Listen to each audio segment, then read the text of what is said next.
우리에게 주시는 하나님의 말씀은 사무엘상 1장 1절부터 18절까지의 말씀입니다. 함께 한 목소리로 읽겠습니다. 에브라임 산지 라마다임 소빔에 에브라임 사람 엘가나라는 사람이 있었으니 그는 여로함의 아들이요 엘리후의 손자요 도후의 중손이요 숲의 현손이더라. 그에게 두 아내가 있었으니 한 사람의 이름은 한나요 한 사람의 이름은 분인나라. 분인나에게는 자식이 있고 한나에게는 자식이 없었더라. 이 사람이 매년 자기 성읍에서 나와서 실로에 올라가서 만군의 여호와께 예배하며 제사를 드렸는데 엘리의 두 아들 홈니와 비느하스가 여호와의 제사장으로 거기에 있었더라. 엘가나가 제사를 드리는 날에는 제물의 분깃을 그의 아내 분인나와 그의 모든 자녀에게 주고 한나에게는 갑절을 주니 이는 그를 사랑함이라. 그러나 여호와께서 그에게 임신하지 못하게 하시니 여호와께서 그에게 임신하지 못하게 하심으로 그의 적수인 분인나가 그를 심히 격분하게 하여 괴롭게 하더라. 매년 한나가 여호와의 집에 올라갈 때마다 남편이 그같이 하매 분인나가 그를 격분시키므로 그가 울고 먹지 아니하니 그의 남편 엘가나가 그에게 이르되 한나여 어찌하여 울며 어찌하여 먹지 아니하며 어찌하여 그대의 마음이 슬프냐. 내가 그대에게 10 아들보다 낫지 아니하냐 하니라. 그들이 실로에서 먹고 마신 후에 한나가 일어나니 그때 제사장 엘리는 여호와의 전 문설주 곁 의자에 앉아 있었더라. 한나가 마음이 괴로워서 여호와께 기도하고 통곡하며 서원하여 이르되 만군의 여호와여 만일 주의 여종의 고통을 돌보시고 나를 기억하사 주의 여종을 잊지 아니하시고 주의 여종에게 아들을 주시면 내가 그의 평생에 그를 여호와께 드리고 삭도를 그의 머리에 대지 아니하겠나이다. 그가 여호와 앞에 오래 기도하는 동안에 엘리가 그의 입을 주목한즉 한나가 속으로 말하매 입술만 움직이고 음성은 들리지 아니하므로 엘리는 그가 취한 줄로 생각한지라. 엘리가 그에게 이르되 내가 언제까지 취하여 있겠느냐. 포도주를 끊으라 하니 한나가 대답하여 이르되 내 주여 그렇지 아니하니이다. 나는 마음이 슬픈 여자라. 포도주나 독주를 마신 것이 아니요 여호와 앞에 내 심정을 통한 것뿐이오니 당신의 여종을 악한 여자로 여기지 마옵소서. 내가 지금까지 말한 것은 나의 원통함과 격분됨이 많기 때문이니이다 하는지라. 엘리가 대답하여 이르되 평안히 가라. 이스라엘의 하나님이 내가 기도하여 구한 것을 허락하시기를 원하노라 하니 이르되 당신의 여종이 당신께 은혜 입기를 원하나이다 하고 가서 먹고 얼굴에 다시는 근심빛이 없더라. 아멘. 성경을 읽을 때 내 자신이 그 성경의 이야기에 몰입되어서 그 주인공이 되어보기도 하고 또 때로는 주변 인물이 되어질 때가 있습니다. 그런데 그 이야기가 내 이야기 같을 때는 참 그 안에서 오는 여러 가지 갈등과 어려움들이 있어요. 여전히 그 주인공이 풀지 못한 그 숙제들을 바라보면서 하나님 앞에 토로하는 그 서운함, 그리고 또 상실감, 또 결핍, 부족에서 오는 여러 가지 마음들이 그대로 하나님께 전달되어서 하나님 앞에 서운함을 드러낼 때가 있는 거죠. 저에게는 사실 이런 사무엘상 이 한나 이야기가 저에게는 그런 본문들이에요. 자녀가 없는 서러움, 그리고 그 슬픔은 옆에서 아무리 누가 뭐라고 위로를 해줘도 위로가 되지 않기 때문에 그래요. 한나가 아이를 구할 때 그 심정을 누구보다도 잘 알고 있기 때문에 그 아이를 바라는 그 엄마의 마음, 그리고 그 아이를 갖지 못한 데서 오는 서운함과 상실감, 공허함, 또 여러 가지 자신을 바라보는 시선들에서부터 자유하지 못한 것을 너무나도 잘 알고 있기 때문에 그래요. 결혼하고 나면 당연히 너무나도 자연스럽게 아이가 생길 것이라고 생각했는데 누구나 다 그렇게 하니까, 그런데 그렇지 못한 현실을 마주할 때 거기서 오는 제 스스로가 이렇게 위축되는 그런 모습들이 있을 때가 있다는 거죠. 아마 몇 년 전 하나님께서 저에게 하나님의 분명한 뜻을 알려주시지 않으셨다면 저는 여전히 이 본문 앞에 설 때마다, 이 본문을 읽을 때마다 너무나도 힘들고 어려움, 그 마음을 하나님 앞에 토로했을 겁니다. 그러나 분명히 하나님께서는 각 사람에게 각 사람을 위한 분명한 목적을 가지고 있으시다는 거예요. 그리고 그 목적을 이루시기까지 그 당사자가 겪는 고난과 어려움을 아시면서도 내색하지 않으시고, 그리고 그 사람이 결국에는 하나님의 귀한 선물을 받기까지 분명히 침묵하면서 기다리고 계신다는 거예요. 왜 그렇습니까? 그래야 크니까, 그래야 성숙하니까, 그래야 아버지의 마음을 조금이라도 알기 때문에. 그래서 하나님은 그 고통 가운데 침묵하시며 그 고통 겪는 그 사람을 바라보시면서 안타까운 마음으로 계속해서 말씀해 주시고, 결국에는 하나님의 때가 되었을 때 하나님의 뜻대로 하나님께서 원하시는 하나님의 선물을 주는 것들을 우리는 보게 되는 거죠. 자, 오늘 한나 이야기를 통해서 이 부족과 결핍으로 힘들어하는 한나가 어떻게 하나님 앞에 변화가 되었는지, 그리고 오늘 혹시 이 자리에 여전히 내 결핍, 내 부족, 내 모자람 때문에 괴로워하고 있는 분들이 계시다면 한나의 이야기를 통해서 위로받는 시간이 되었으면 좋겠습니다. 자, 우리 1절부터 3절까지를 같이 한번 읽겠습니다. 에브라임 산지 라마다임 소빔에 에브라임 사람 엘가나라 하는 사람이 있었으니 그는 여로함의 아들이요 엘리우의 손자요 도우의 증손이요 숲의 현손이더라. 그에게 두 아내가 있었으니 한 사람의 이름은 한나요 한 사람의 이름은 분인나라. 분인나에게는 자식이 있고 한나에게는 자식이 없었더라. 이 사람이 매년 자기 성읍에서 나와서 실로에 올라가서 만군의 여호와께 예배하며 제사를 드렸는데 엘리의 두 아들 홈니와 비나스가 여호와의 제사장으로 거기에 있었더라. 아멘. 자, 에브라임 지역, 에브라임 그 왜 가나안 땅 점령하고 나서 각 지파별로 땅을 주지 않습니까? 에브라임이 받았던 그 지역의 한 도시가 라마다임 소빔이라는 도시인데 이곳에 엘가나라고 하는 사람이 살았다는 거예요. 그는 레위 지파였어요. 그래서 하나님께서 말씀하신 대로 이스라엘의 모든 남자들은 1년에 3번 하나님께서 지정한 장소에 올라가서 예배를 드려라 라는 그 말씀을 지키기 위해서 실로에 올라갑니다. 이 당시는 아직 예루살렘 성전이 완공되어 있지 않은 시절이기 때문에 아마도 법궤가 있는 실로에 올라가지 않았을까 추정하는 거죠. 자, 그만큼 경건했던 사람이에요. 하나님을 잘 섬기는 사람이었습니다. 누구보다 하나님을 향해 그 마음을 가지고 하나님을 향해 걸어가고 있었던 사람이에요. 그리고 그에게는 두 아내가 있어요. 한나와 분인나라는 여인이죠. 그러니 레위 지파로서 경건하고 하나님을 잘 섬기는 그런 가정의 아내들과 함께 올라간 거예요. 그런데 한 아내는 아이가 있고 한 아내는 아이가 없습니다. 여러분, 하나님을 잘 섬기는 가정임에도 불구하고 이런 문제들이 발생한다는 것을 성경은 우리한테 알려주고 있는 거예요. 저는 어렸을 때요, 하나님을 잘 섬기는 가정은 아무런 문제가 없는 줄 알았어요. 특별히 목사님들의 가정은 늘 교회에서 형제님, 자매님, 장로님, 집사님, 권사님 뭐 이러면서 얼마나 따뜻하게 대하고 잘 대해야 합니까? 그래서 가정에서도 가면 아드님, 따님, 사모님 뭐 이러면서 굉장히 잘 지낼 줄 알았어요. 그러나 그건 어린 마음에 잘못된 생각이었죠. 나중에 목사가 되고 나서 보니까 이거는 뭐 똑같아요. 늘 다투고 싸우고 그 안에 시기와 질투가 있고, 더군다나 목사님들의 가정이 더 이게 어려운 이유가 뭐냐면 늘 성도들 앞에서는 웃어야 하고 또 이런 가식과 위선으로 이렇게 가득 차 있기 때문에, 그래서 그런지 몰라도 그 편차가 더 심하다는 것을 제가 보고 참 많이 놀랄 때가 있었습니다. 문제 없는 가정이 없는 거예요. 어느 가정이나. 자, 그런데 그러면 저기 누구죠? 엘가나의 가정, 하나님을 잘 섬기는 이 사람의 가정에는 어떤 문제가 있었는가?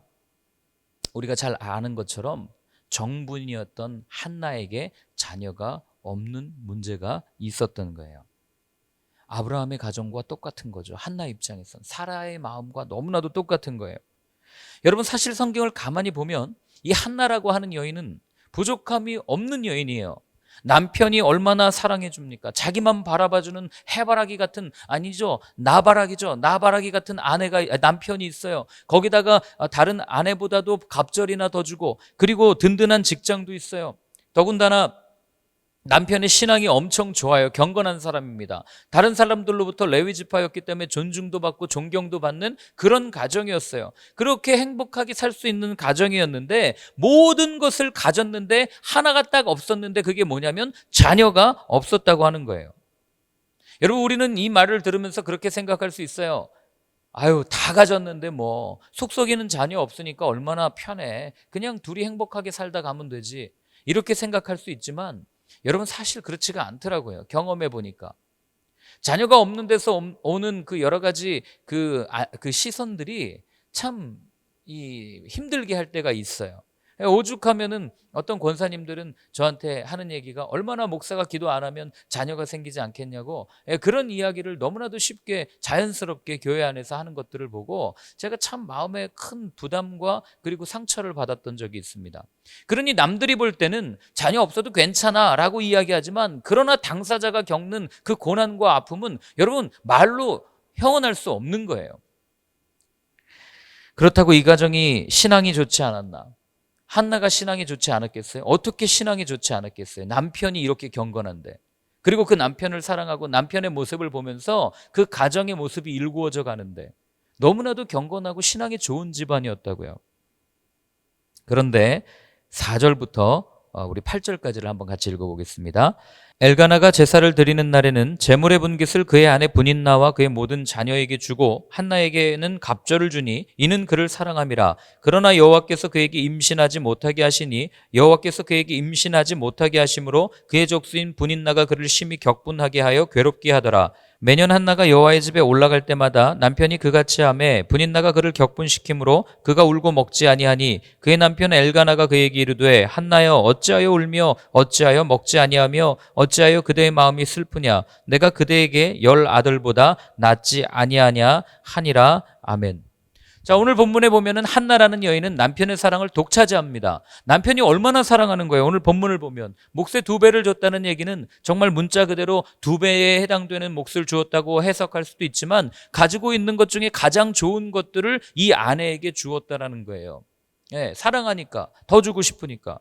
그리고 분깃도 더 많이 주고. 또 남편이 직접 고백해요. 뭐라고 고백합니까? 당신에게 10명의 아들보다 내가 더 낫지 않냐, 이렇게 이야기하는 거죠. 참, 이 엘가나도 사실은 자기에겐 다른 아들이 있으니까 이 마음을 모르는 거예요. 한나의 마음을 모르는 거예요. 지금 한나에게는 당신보다 10명의 남편보다 1명의 아들이 더 소중한 거예요. 그래서 이 마음을 모르고 지금 얘기를 하는 거죠.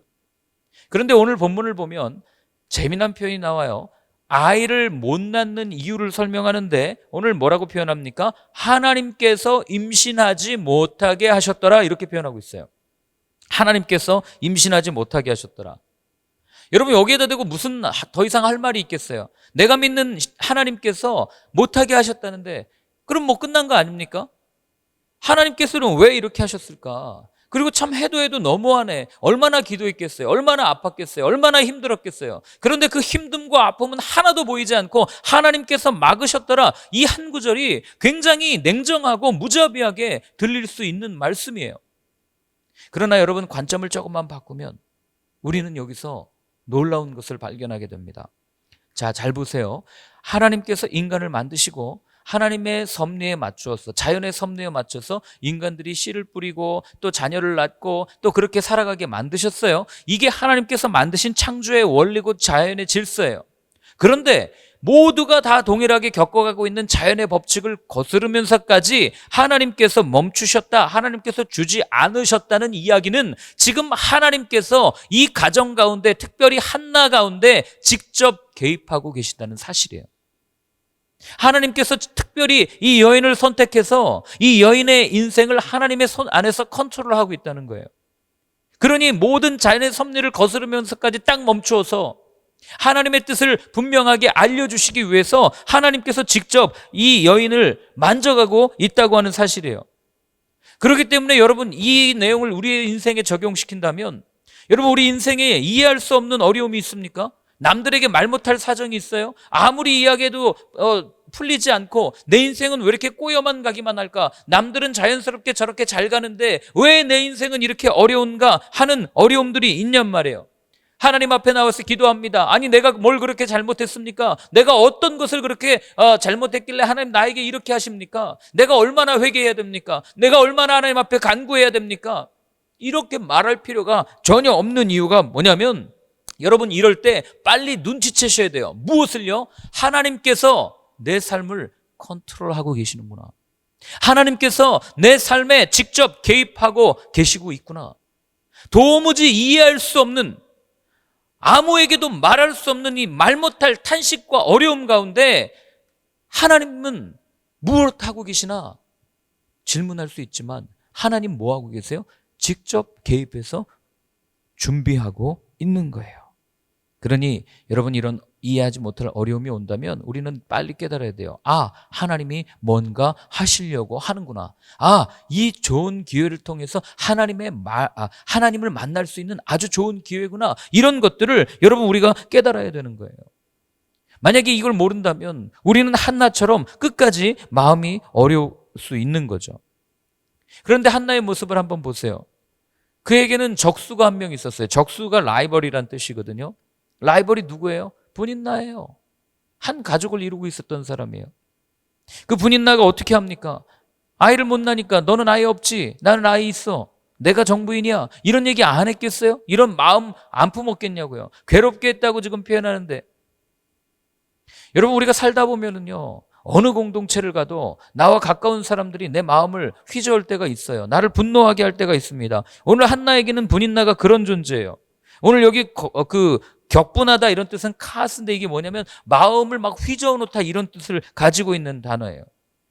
그러니 괴롭힘을 한나가 얼마나 당했는지 먹질 않죠? 그때 한나가 어떤 기도를 드렸겠어요? 여러분, 한번 상상을 한번 해보십시오. 한나가 이때 어떤 기도를 드렸겠어요? 하나님, 죄 좀 치워주십시오. 하나님, 저 인간 좀 안 보이게 해주십시오. 하나님, 저 인간에게 좀 저주를 내려주십시오. 하나님, 저 인간 좀 내 앞에서 치워주십시오. 이런 기도를 드리지 않았겠어요? 제가 어느 때까지 무시당해야 됩니까? 내가 첫 번째 부인인데, 아이를 못 낳는다고, 아이가 있다고 저렇게 나를 무시하는 죄를 내가 어떻게 해야 됩니까? 이런 기도를 한나가 드리지 않았겠냐고요. 여러분, 이런 한나의 모습은 사실 우리의 모습과 다를 바가 없어요. 우리도 어떤 문제가 생기면은요, 기도합니다. 기도 안 하지 않아요. 여기 앉아 계신 분 중에 기도 안 하는 사람이 몇이나 있겠어요? 다 기도해요. 그런데 우리가 드리는 기도는 항상 한나의 기도와 똑같은 거예요. 하나님, 저 사람의 마음을 움직여서 이 문제가 해결되게 해주세요. 이게 우리의 기도 제목이에요. 그렇지 않습니까? 어려움 앞에서, 문제 앞에서 하나님, 저 사람이 좀 정신 차리게 해주세요. 저 사람이 변화되게 해주세요. 저 사람의 문제가 있습니다. 저 사람의 성격에 문제가 있습니다. 저 사람의 마음에 문제가 있습니다. 항상 그렇게 기도하는 게 우리의 마음이에요. 우리 앞에 펼쳐지는 문제 앞에서 끊임없이 자기 방어 기제가 발동해가지고 말이에요, 그냥 무의식적으로 나는 문제가 없어, 제가 문제지 라는 생각을 가지고 기도하는 것이 우리의 모습일 때가 많아요.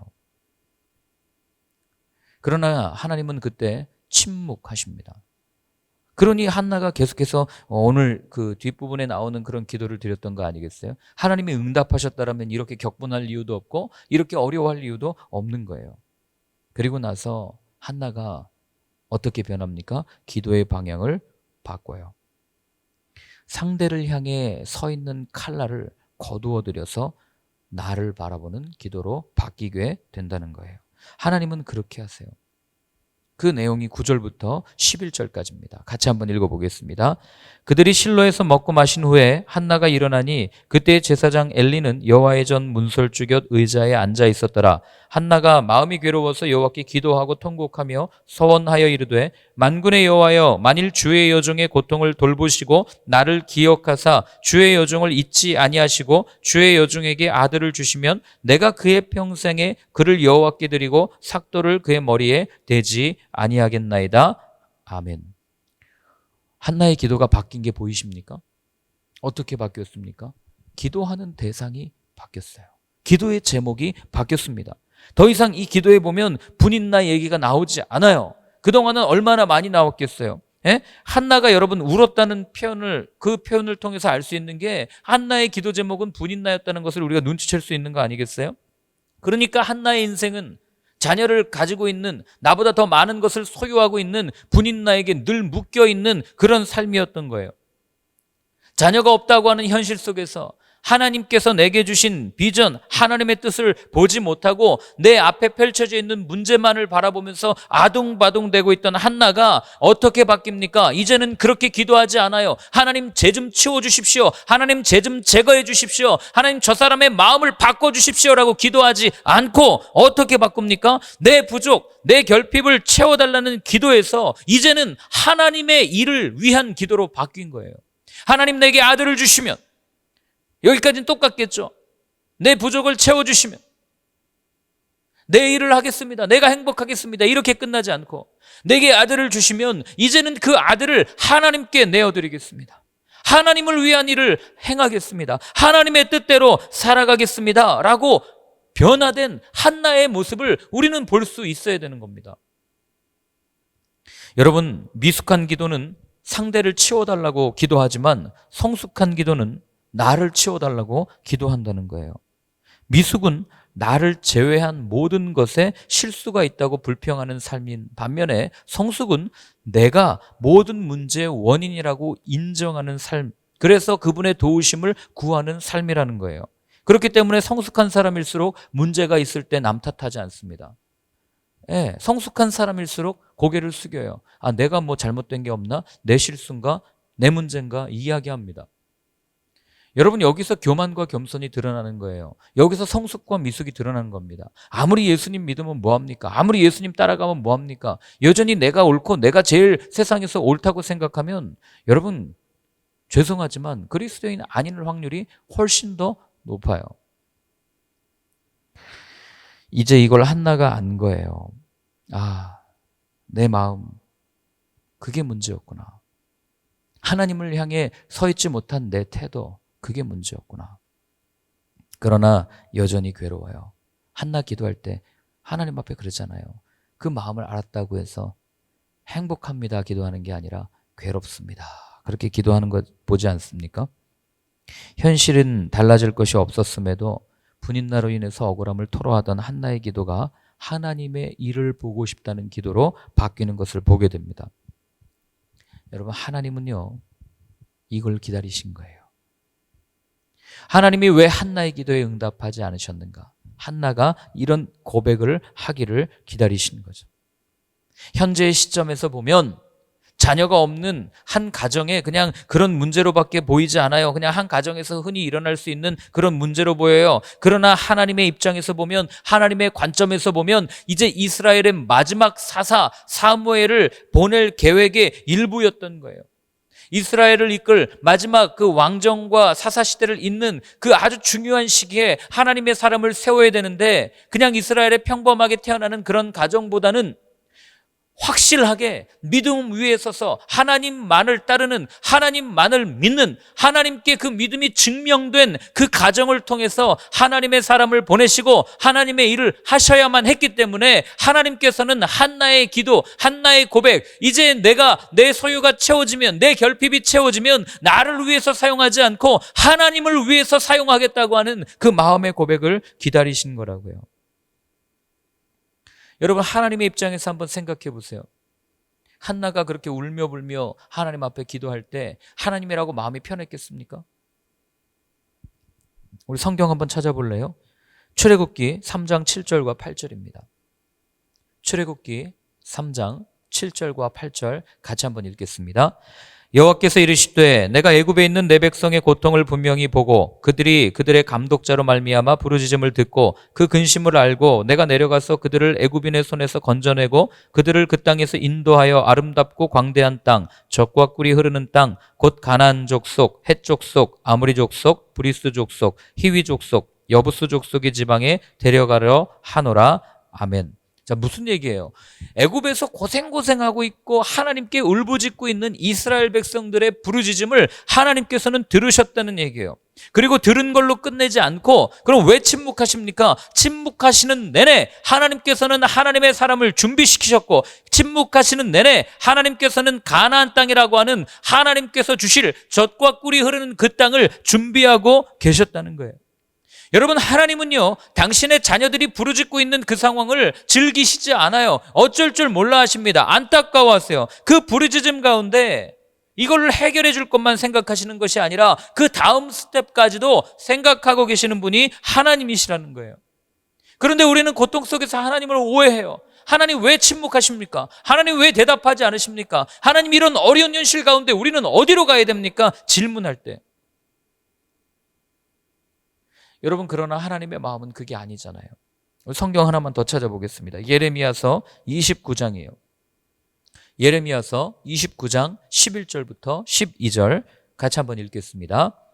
여호와의 말씀이니라. 너희를 향한 나의 생각을 내가 하나니 평안이요 재앙이 아니니라. 너희에게 미래와 희망을 주는 것이니라.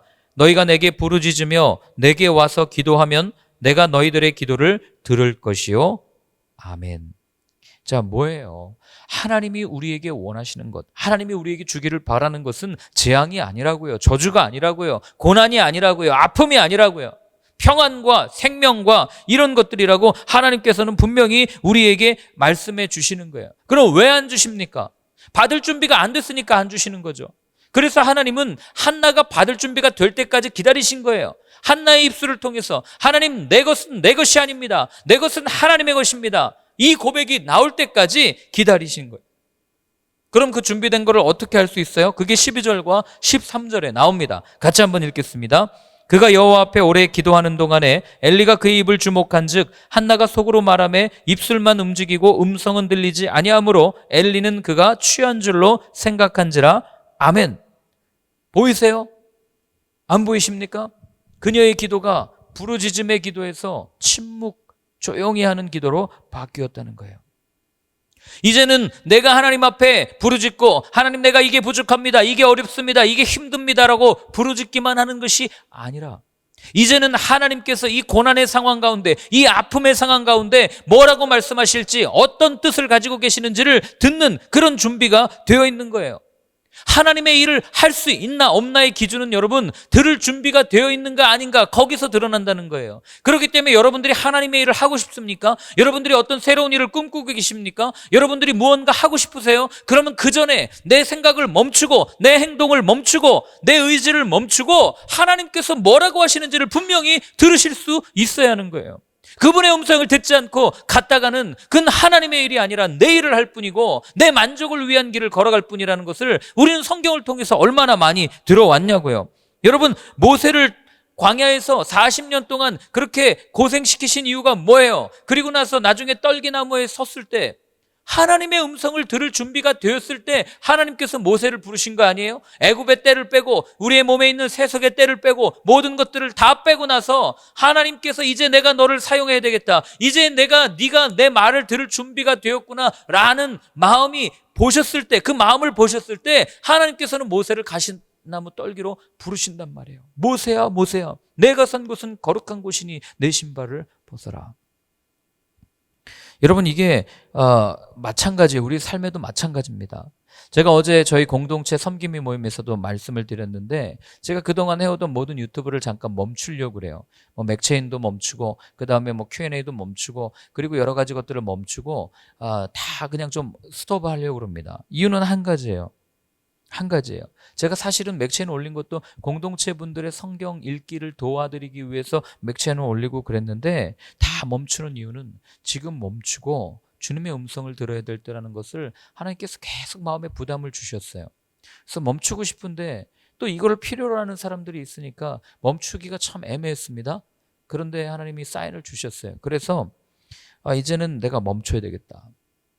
여기서 주님의 음성을 듣지 못하면, 주님께서 이 시대를 향한 그 마음, 주님의 마음, 얼마나 아파하시는지 그 음성을, 그 마음을 헤아리지 못한다면 어떤 새로운 일을 시작할 수가 없겠구나, 이 마음이 확실히 들었어요. 여러분, 제가 주님의 음성을 듣지 못하고 교회를 시작한다 이러면은요, 여러분, 그건 주님의 교회가 아니라 제 교회 하는 거예요. 그렇기 때문에 여러분의 일생도 마찬가지입니다. 여러분들이 하나님의 일을 하시기를 원하신다면 좀 멈추세요. 귀를 여십시오. 그리고 주님이 뭐라고 말씀하시는지를 분명히 들으십시오. 그 음성을 듣지 않으면 우리는 주님의 일을 한다고 가다가 실족하고 시리에 빠질 수 있는 겁니다. 14절부터 16절까지를 읽겠습니다. 엘리가 그에게 이르되 네가 언제까지 취하여 있겠느냐? 포도주를 끊으라 하니 한나가 대답하여 이르되 내 주여 그렇지 아니하니이다. 나는 마음이 슬픈 여자라. 포도주나 독주를 마신 것이 아니요 여호와 앞에 내 심정을 통한 것뿐이오니 당신의 여종을 악한 여자로 여기지 마옵소서. 내가 지금까지 말한 것은 나의 원통함과 격분됨이 많기 때문이다 하는지라. 아멘. 엘리 제사장의 안타까운 모습이 지금 드러나잖아요.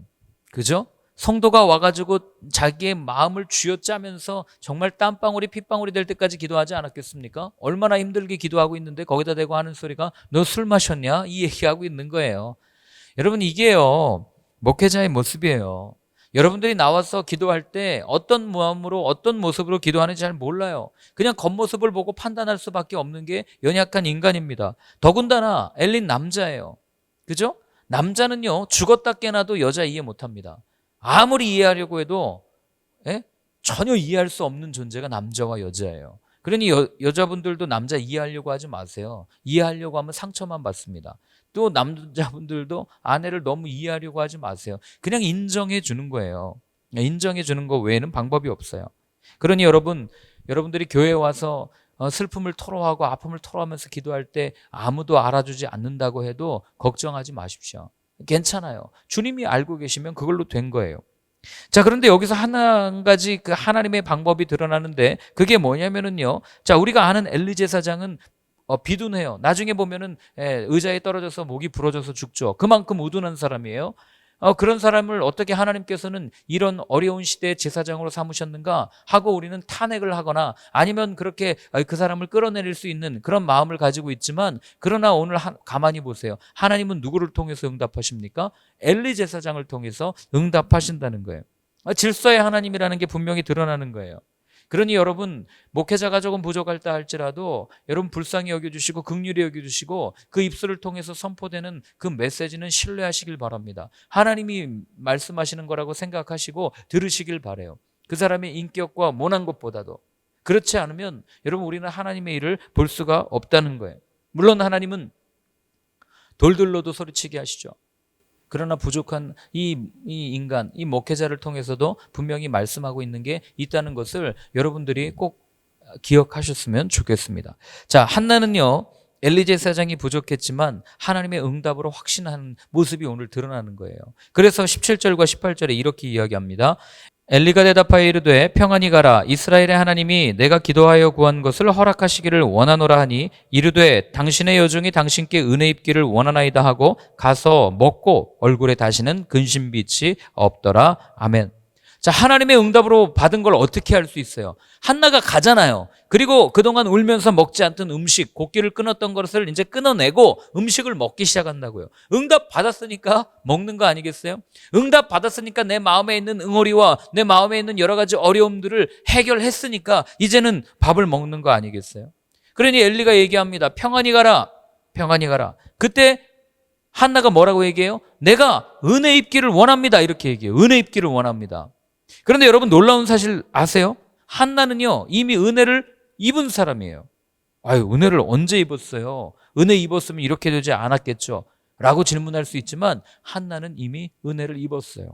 여러분, 한나라는 이름의 의미가 뭔지 아세요? 한나, 여호와께 은혜를 입은 사람. 이게 한나라는 이름의 뜻이에요. 그러니까 한나는 이미 그 이름 자체로 하나님께 응답을 받았고 하나님의 은혜를 누리고 있는 사람이었다는 거예요. 본인만 몰랐을 뿐이죠. 여러분, 우리는 어떻습니까? 여러분들의 이름은 뭐예요? 여러분들에게는 하나님이 어떤 이름을 주셨습니까? 저에게는 형중이라는 이름을 주셨어요. 가운데 형자에다가 뭐 형통한 삶을 살아라, 뭐 크게 되라, 이런 의미를 가지고 있는 이름이지만, 그러나 그 이전에 주님은 우리에게 분명한 이름 두 가지를 주셨습니다. 첫 번째, 성도라는 이름을 주셨어요. 성도는 어떤 의미입니까? 구약 성경에도 그렇고 신약 성경에도 그렇고 그 원어를 가만히 이렇게 유추해서 가면 하나님께서 구별해서 거룩하게 삼은 무리들, 이게 성도예요. 예? 하나님이 부르셨다고요. 그러니 여러분, 하나님이 부르셨는데 부르신 그분이 우리의 삶을 책임지지 않겠습니까? 이미 하나님이 우리의 삶을 책임지고 계신 거예요. 그게 성도라는 그 명칭, 이름 속에 들어있는 의미입니다. 그리고 우리를 두 번째로 하나님이 뭐라고 부르십니까? 그리스도인이라고 부르십니다. 그리스도인이라는 얘기는 어떤 의미예요? 작은 예수, 이런 뜻이에요. 그러니까 여러분들은 이미 예수님을 마음에 담고 예수님이 여러분들 안에 거하는 그런 존재라는 거예요. 그러니 여러분이 얼마나 귀해요. 우리는 여전히 고난 속에서 주님 언제 응답해 주십니까?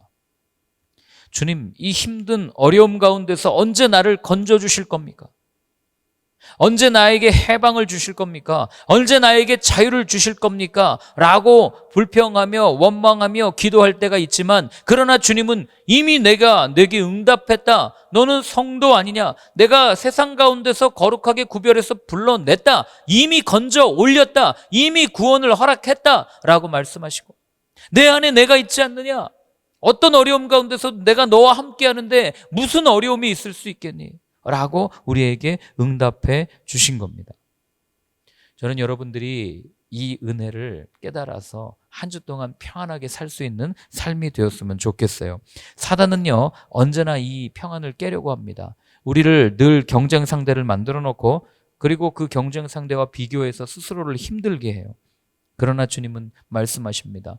이미 내가 십자가에서 다 이루었다. 내 안에 거해라.